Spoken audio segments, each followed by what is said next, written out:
Taj Davis motioning right to left, delay and a fake, and now Mendoza to throw. Fires over the middle. Grizel makes the catch at the 25, bounces off a defender, and sprints into the end zone. Touchdown, California! A 54-yard strike and run from Mendoza to Grizel, the second time they've gotten together in the big game, and it's 13-3. And right there is a touchdown call by today's guest for the View from the Inside podcast number 5. I'm Kevin Richardson, the host. Glad to have a guy that I just really love, Justin Allegri, on this podcast. Now we're switching it up a little bit. Andrew Phillips was our previous guest. I'd never spoken with him. This guy today, Justin Allegri, I spent 10 years calling football with him at San Jose State University.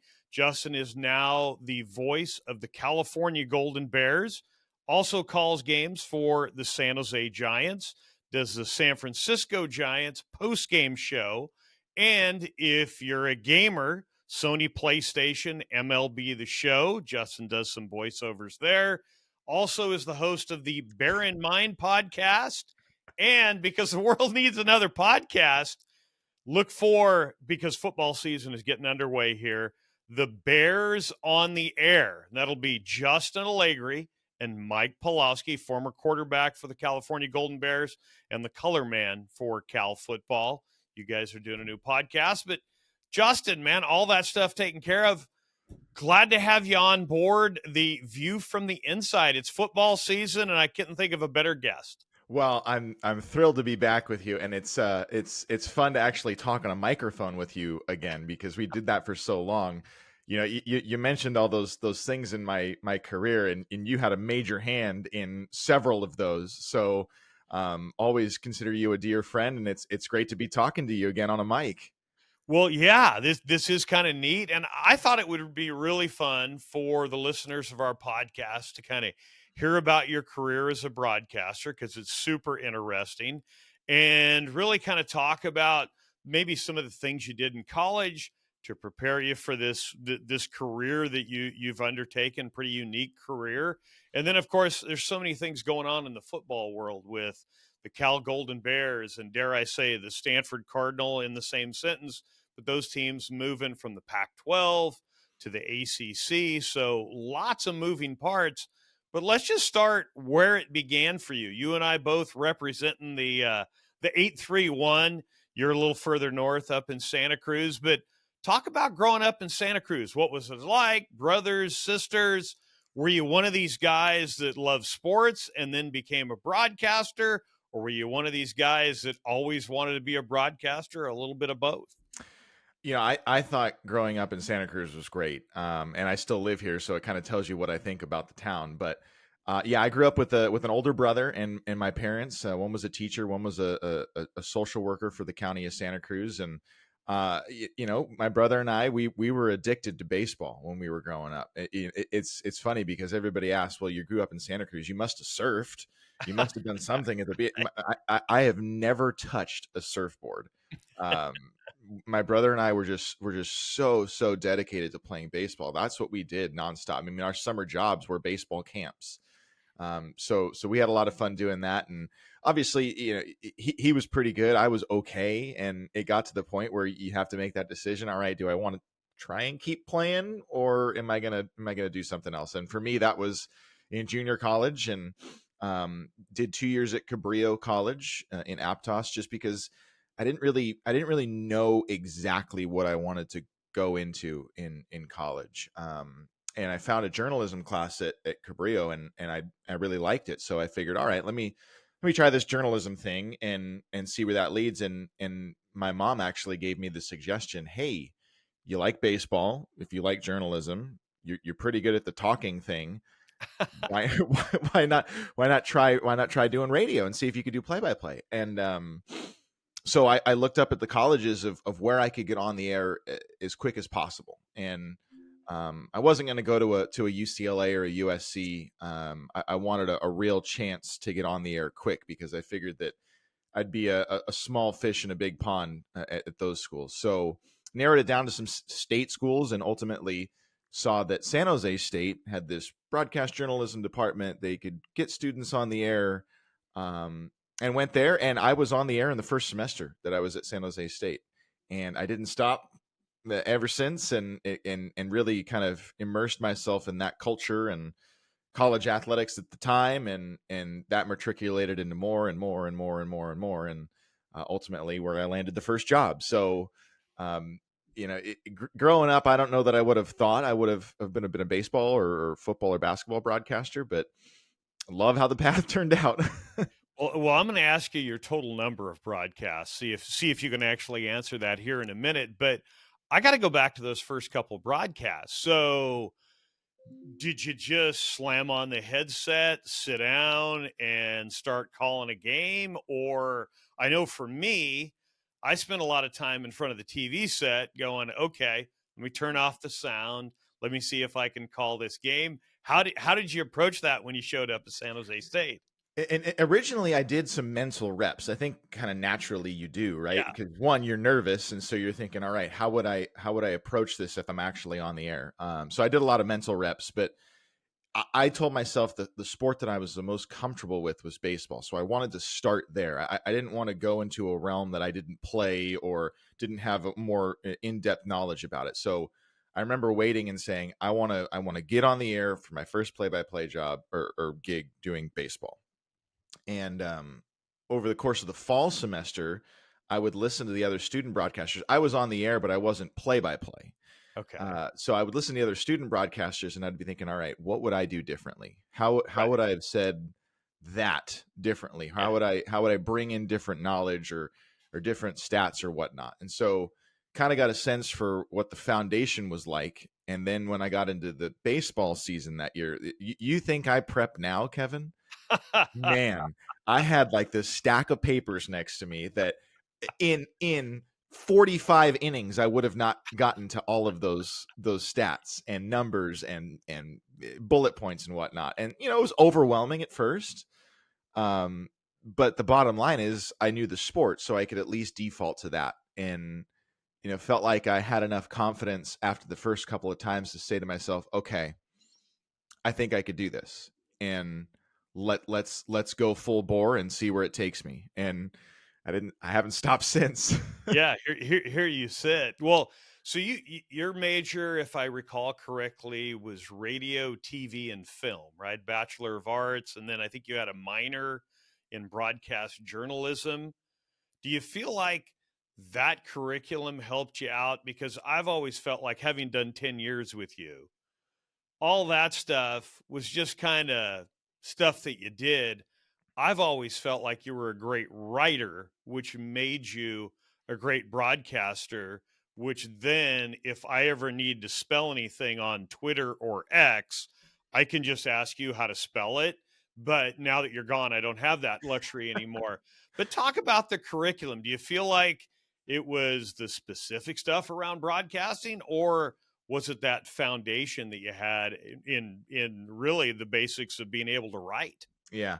I when I met with the journalism professors at San Jose State at the time, I think it's different now, but at the time you couldn't major in broadcast journalism and minor in radio and TV and film. So to me, there was only one option, right? And in talking to the professors in both departments, the radio, TV, and film department was a little bit different because they're more on the technical side. And there's a lot of acting and editing and behind the scenes type of work that they do in that department. On the journalism side, their whole idea was, at the time, multimedia journalists, MMJs were big. Grab your backpack. You're the only person. You're going to go shoot. You're going to go edit. You're going to go put a story up for the 5 o'clock news, whatever. Right. And they told me the way to do this, if you want to do this, is learn as much as you can in the journalism department so that you can polish yourself to be on the air. But then when you're over at the radio, TV, and film department, you better know the equipment. You better know how to troubleshoot and be able to do all of that yourself, so that when you go and seek a job, you can say, I can be the person. So you can send on the road. Don't worry about the equipment. Don't worry about connecting to the radio station. Don't worry about the on-air product. I'm your guy. And the two professors that I will always think back to were John Schrader, and I know you know him. Yeah.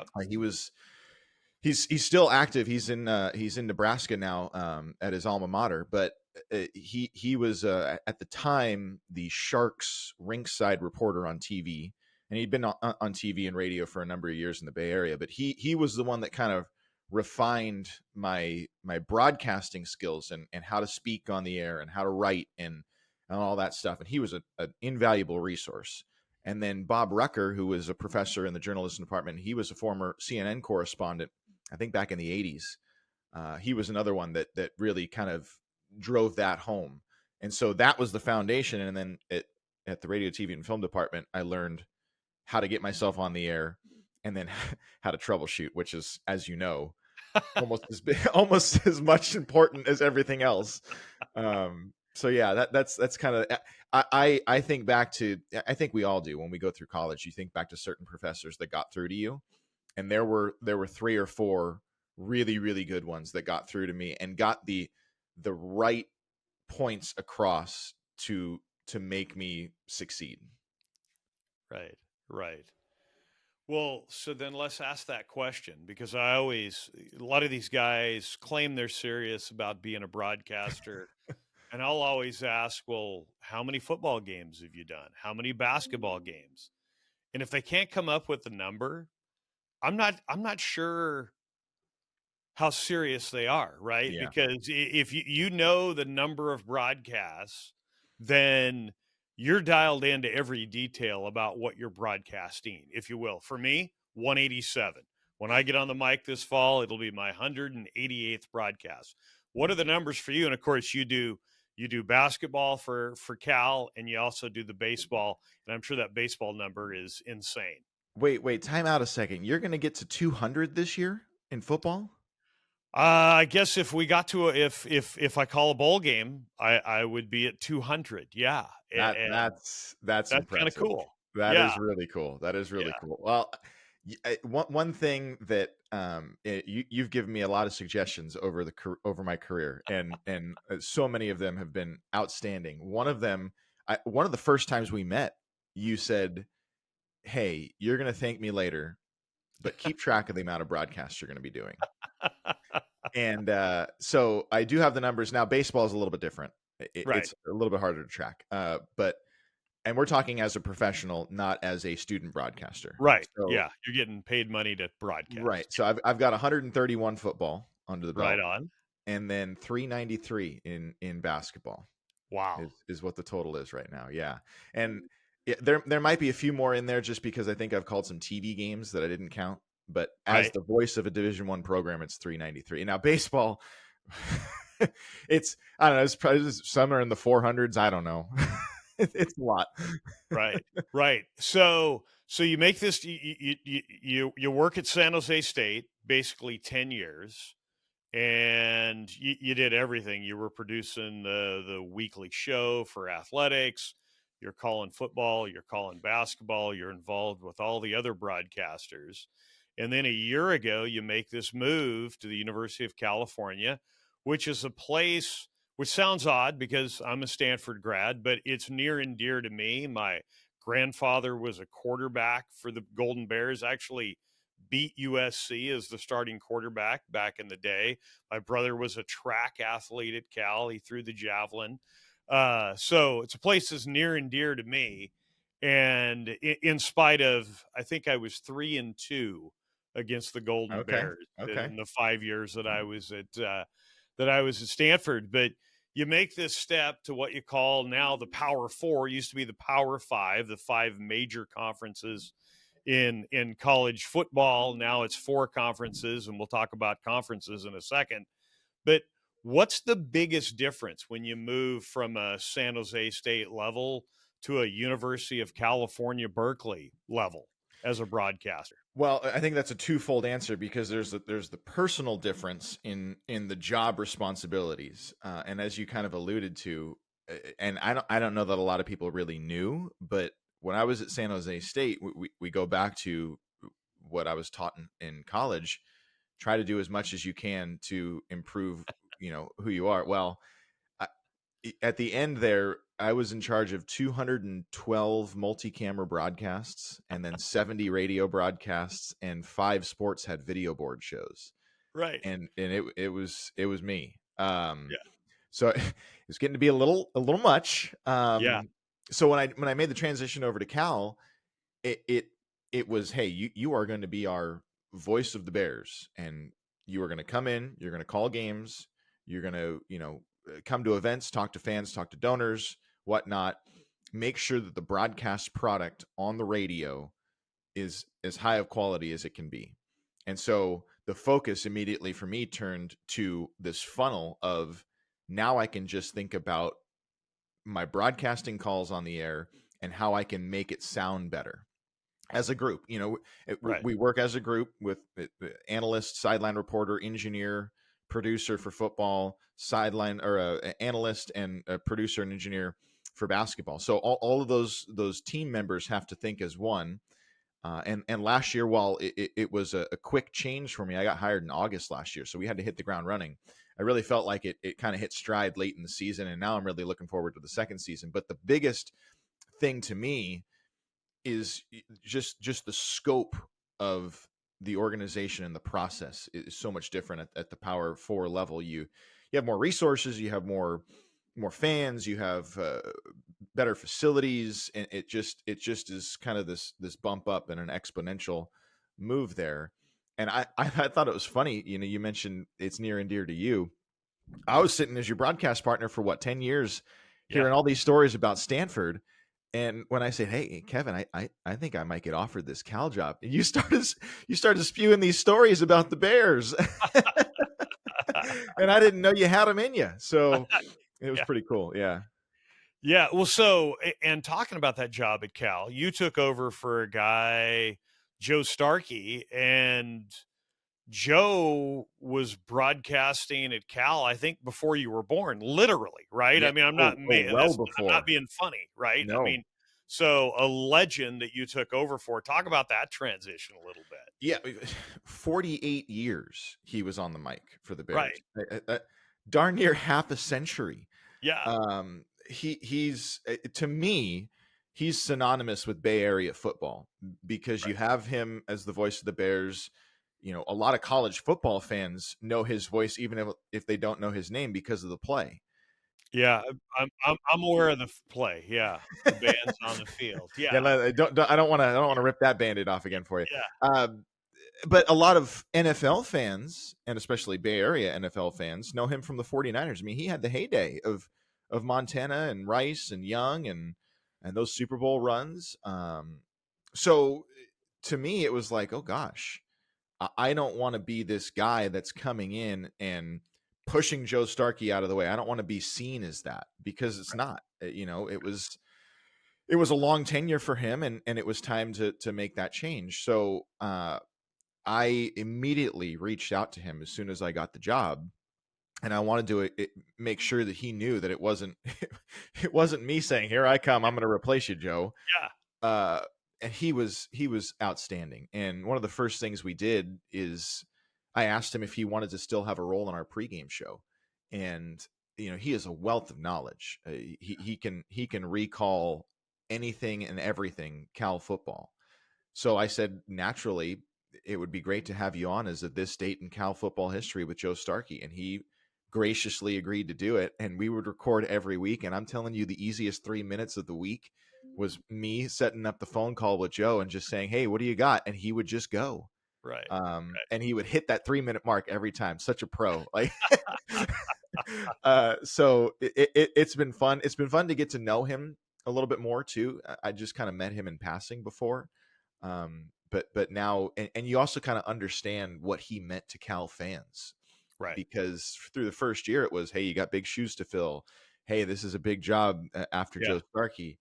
And Joe used to say it like this, right? Yeah, exactly. Right, yeah. And I'll take your listeners into a little insight between you and me. How long do we have conversations about my touchdown call at Cal? Yeah. Because I knew I couldn't say touchdown Bears. Yeah. Because that's Joe, Yeah. So we were trying to figure out, all right, what would resonate the best and how I could still sound like me. So long story short, he's a great guy. It's been a lot of fun taking over and kind of trying to make it my own. And now I'm looking forward to year 2 because I feel like I can settle into the chair a little bit more.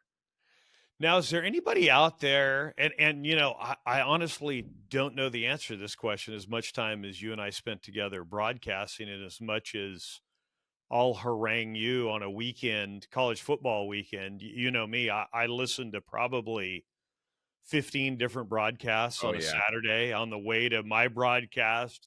And I'll call you because I know I won't remember unless I call you right away and leave you a voicemail. Remind me to tell you about how so-and-so said XYZ. But is there a broadcaster out there that you love to listen to or you try to emulate? I know for me growing up, there was a guy named George Pavlitich, and he called the games for Bakersfield Junior College and Cal State Bakersfield, the Roadrunners. It was Division II basketball at the time, and they made a run deep into the tourney. I think played for the national title one year. George was the greatest broadcaster. And, he would do that thing where he would say on the tackle is number 10 for the Spartans, Justin Allegri. And I realized he did it that way sometimes to buy himself a little bit of time. He could see it was number 10, but didn't know it was 10, so he had time to look at his roster.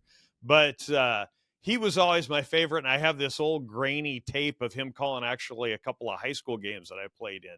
But is there anybody out there that you listen to that totally fires you up like my George Pavlitich stuff? Well, it's interesting because, when I was growing up, there was no Sirius XM, and, internet streaming radio wasn't really a thing. So your options really were listening to the Bay Area broadcasters. So growing up, my influences were, and we're in a great area to listen for broadcasters. And no matter what the sport is, because you have John Miller and Dave Fleming, Kruk and Kipe with the Giants, Ken Korak, Vince Cotroneo, and it was Bill King with the A's. Greg Papa and Joe Starkey with the 49ers and the Raiders, and Ted Robinson was great on the radio. Yeah. Dan Rusnowski for the Sharks, Tim Roy for the Warriors. There are Hall of Famers sprinkled all over the Bay Area. So those guys were all major influences. But I would listen to a lot of the TV broadcasters because that's what you watched later on, and I'll bring up just two, I guess, that kind of immediately come to mind for me. Matt Vasgersian, I think, is outstanding, and he's a guy that I admire because he did every sport. It was baseball, football. I think he's very descriptive. I think he can tell a story. He can recall so much and bring it to the table. And then John Shambi is another favorite of mine, who primarily is a baseball broadcaster, but he does some basketball too. He started with the Marlins and now is with the Chicago Cubs on the TV side. But he's kind of the same, where he can build the moment really well, and take you there without you feeling like you're super overwhelmed with information. And I've always thought that's very unique for some broadcasters. Well, and then the other part is you've got an icon that you work with at Cal, Mike Pulowski. I mean, if you're a Cal football fan, right, you're going to like Mike because he's a guy that quarterback there. I think probably had one of the highest ranked teams. Yeah, when he was a player, right? And that's always, I'll say, fun for me to listen to because it's fun to hear you at the Power 4 level. At the same time, I kind of feel like, like the spouse that's being cheated on, and I've never actually talked to Mike with you around. I've met Mike a few times over the years.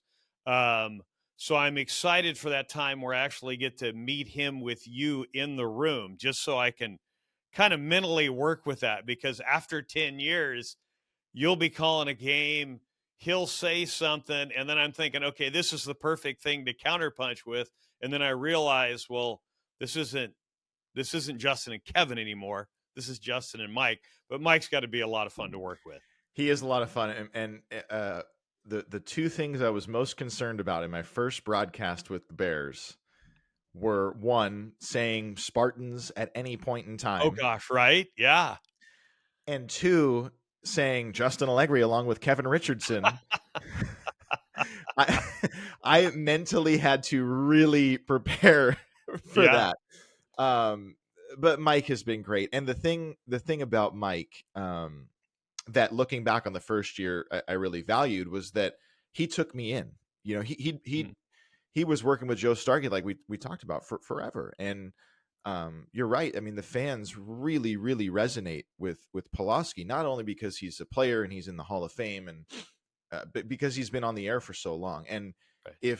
if Mike's welcoming didn't go right, Right. the Bear fans would have known it. Right. Um, Might have been but the shortest play-by-play yeah, career in the history of the Golden yeah. Bears. Yeah. So it took us a while to kind of understand each's personality, and it certainly is taking time to understand each other on the air.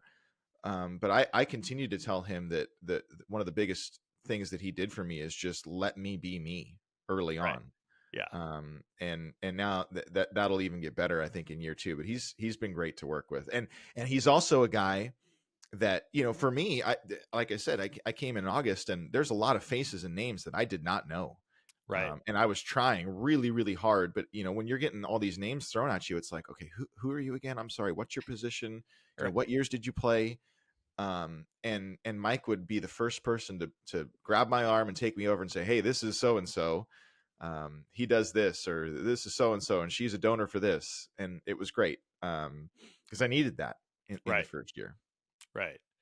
Well, and for you, so we get ready to go for this 2024 season. You're second at University of California, and right on cue, you and Cassandra expecting your first baby, right? Yeah, how In about that? September. How Yeah. about that timing? Yeah, the timing just outstanding.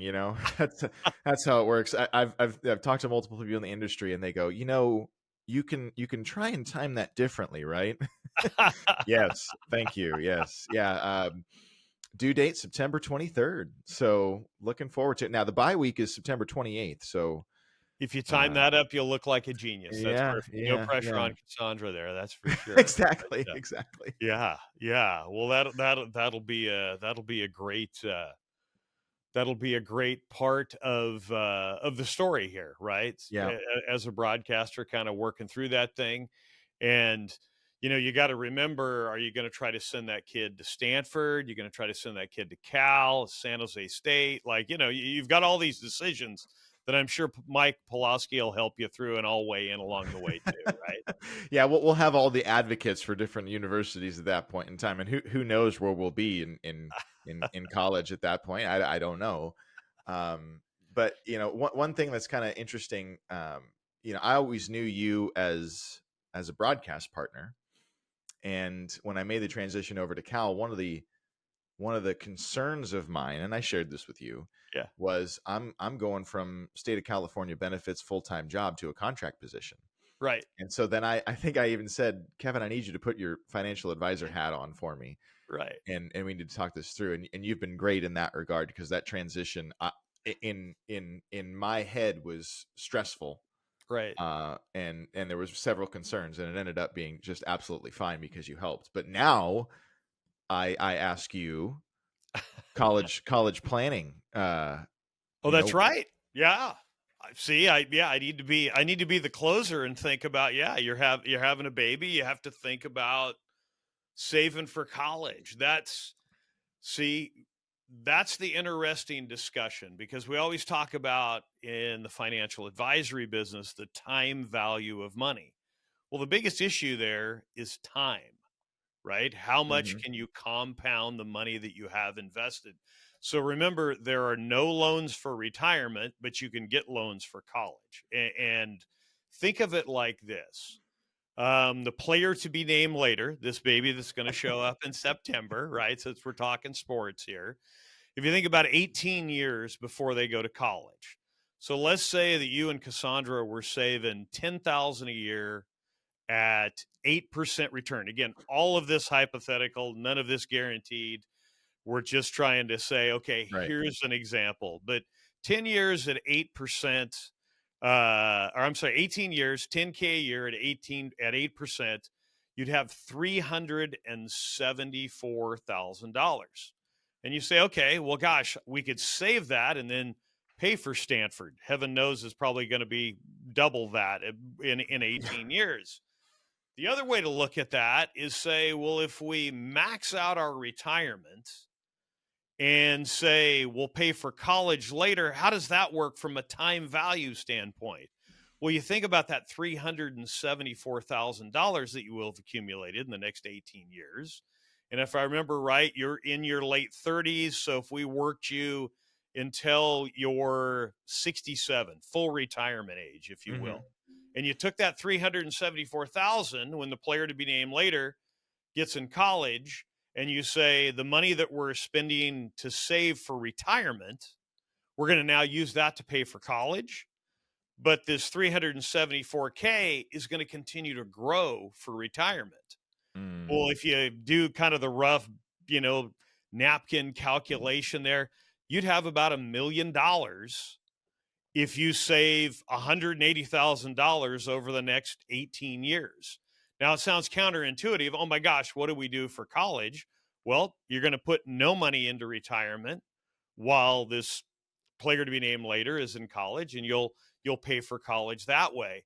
The other way to look at it is if you said, I'm going to take my money and put it all into college savings.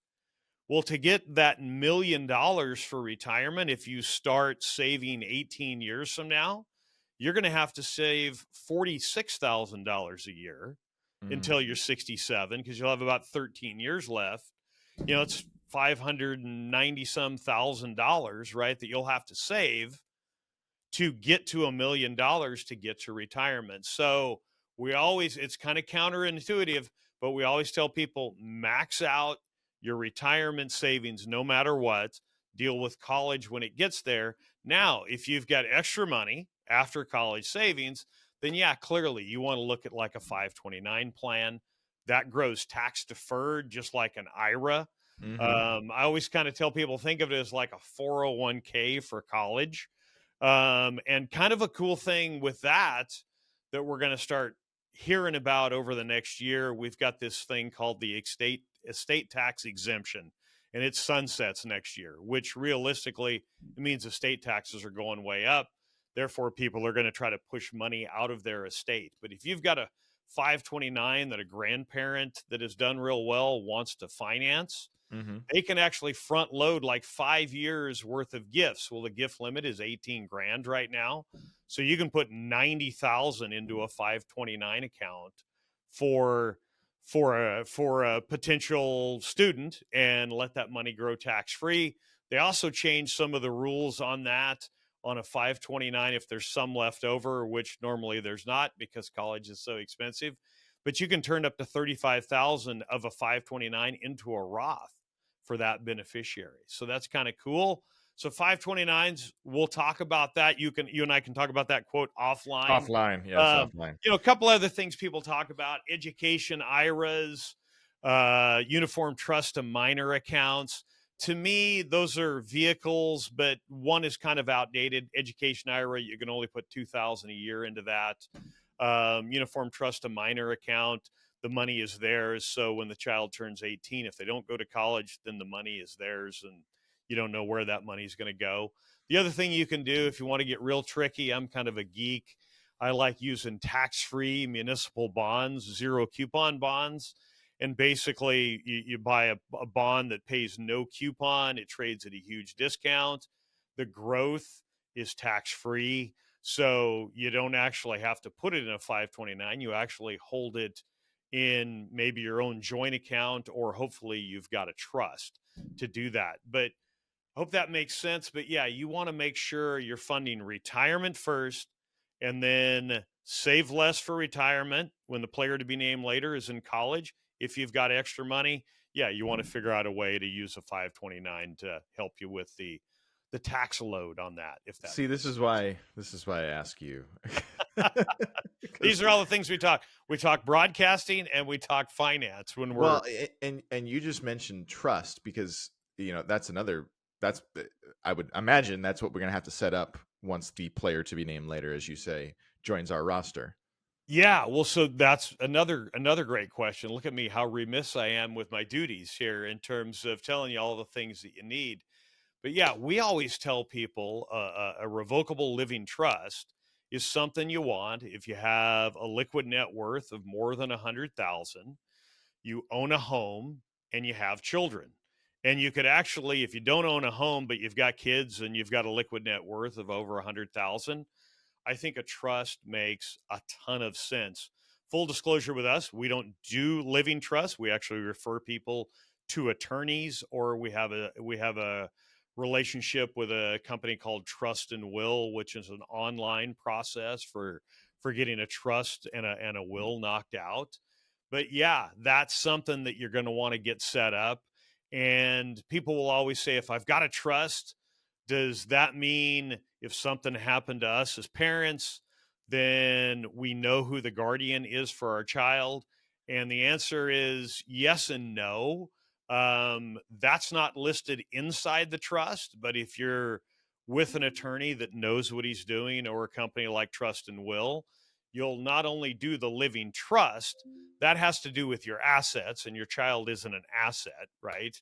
But you'll Hmm. do what's called a pour over will, and that talks about things that are not in your trust by mistake. Let's say you've got a small, checking account at the bank that you're using, and you forgot to get that titled inside the trust. But what you'll do through that process with the pour over will, you'll actually do a guardian nomination, and then the player to be named later. You can feel free to send him to the Richardson house. We'll take care of any Allegri kid raised by Justin and Cassandra. But that takes care of all those details. And then what we normally see is kind of a 3-step process, meaning you get this thing set up when you first have kids, and everybody has the best of intentions, and this is the guardian, and this is how this works, and this is how that works. And then about 15, 20 years in, kids are almost adults going to college. Things change a little bit. Who's the guardian, right? Right. Are my adult kids able to handle our assets if we were gone? Do I make them the trustee? All those kinds of things. And then probably about 40 years in, you really kind of dial things in on the trust. But yeah, I would say yes to both. We need to talk about that college savings. We'll do that offline, as they say. And if you're somebody out there that's got $100,000 in liquid net worth, you own a home and you've got kids, and you don't have a living trust or a will, you need to go pursue a living trust, because it's the right thing to do for everybody. You avoid probate and do all those things. But the bigger deal is it kind of gives you that peace of mind when you bring these kids into the world, and hopefully do it on the bye week in Yeah, September. yeah. We'll see. Keep your fingers crossed. Okay, so if somebody's listening to this podcast and they want to check out Justin Allegri, your Twitter handle is at Justin Allegri, Yep. correct? Yep. Okay.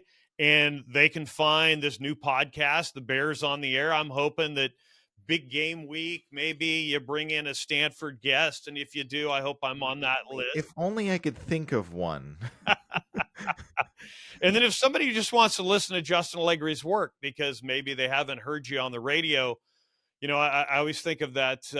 It's the Saturday Night Live skit. I'm Liam Terry of liamterry.com, but you've got a website, justinallegri.com, and they can go on there and look at your videos and look at your radio work, correct? Yeah, fortunately, I've got a unique enough last name where I could get that domain and not have an issue, right? It's not a John Yeah. Smith domain. Yeah, but I always thought that keeping that up to date is beneficial, because especially when I got hired at Cal, a lot of fans, I can track how many hits the website gets, and there was just a huge boom. A lot of fans wanted to know about it, so I keep that pretty updated. And it's beneficial because you could just point them to that direction and say, hey, here you go.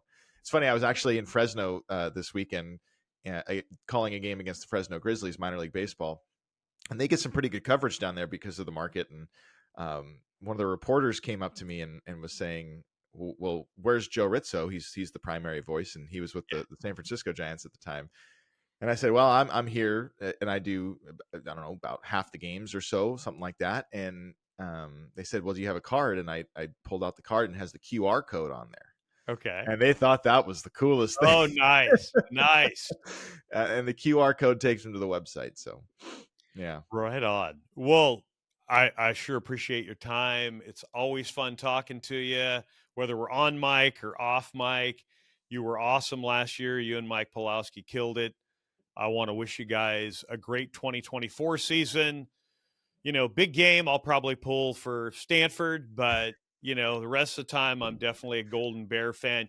You guys have got a linebacker, Ulave. Am I saying his last Cade name? Ulave, yeah. Yes, that guy is a straight baller. Yeah. If you just say his name, if you're not sure who made the tackle, it's probably going to be him. That guy can really play. Yeah, he switched numbers on you this year, so number 0 now for Cade Oh, Ulave. no way. Okay. Yeah. That means he's even you're going to go from 27 to 0. That means you got a lot of confidence in your game. He's a good one. Yeah. Well, it's a pleasure, Kevin. I miss working with you. But it's great having your friendship, and it's cool to come on your podcast. And hey, best of luck for you. You were great last year. And it's I'll say this: it's not easy switching chairs from analyst to play-by-play. And I actually am trying to think of if I know anybody that has been able to do that, and I think you're the only one. So, pretty cool that you're able to do that last year and not miss a beat and have the sound of the broadcast still be really, really good over at San Jose State. So, hey, I listen to you. I tell people I didn't change colors. I just changed shades of colors. I went from blue and gold to blue and gold. So. Right. It was pretty fun to listen to you last year too. Right on. Well, go Bears. Thanks to Justin.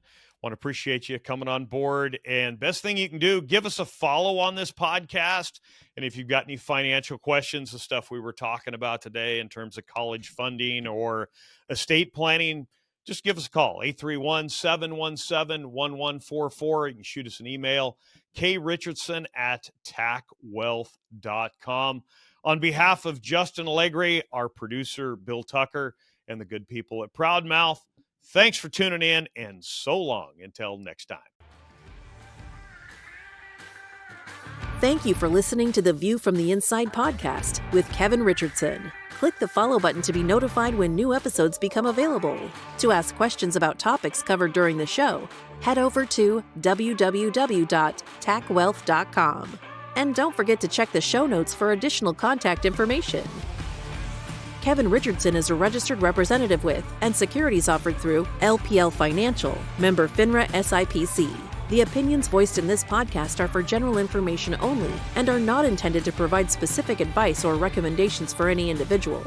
To determine which strategies or investments may be suitable for you, consult the appropriate qualified professional prior to making a decision.